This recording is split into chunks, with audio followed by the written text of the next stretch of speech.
Welcome to Devices Setup, and today we will learn how to backup and restore the configuration settings on your Netgear Wi-Fi extender.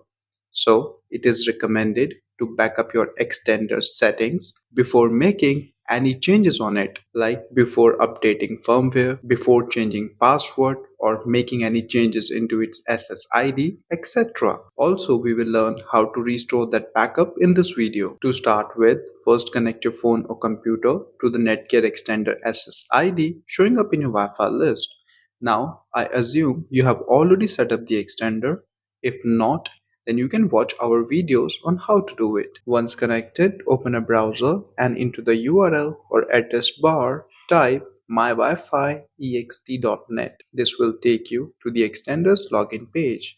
And if it doesn't, then watch our video on how to log in into your Netgear Wi-Fi extender. Nevertheless, on the login page, use your Netgear extender username and password that you used during setup of the device. Once logged in, tap on Settings option and then on Others, which will open Others settings.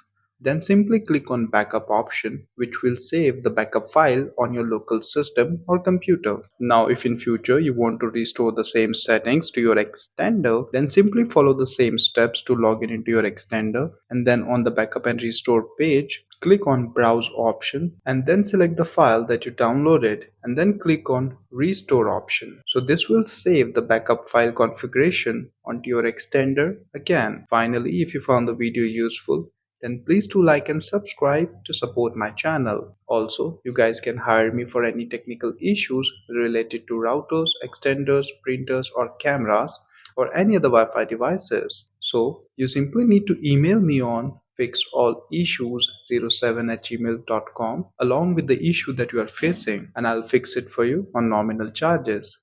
So see you guys in the next video. Until then, have a blessed day.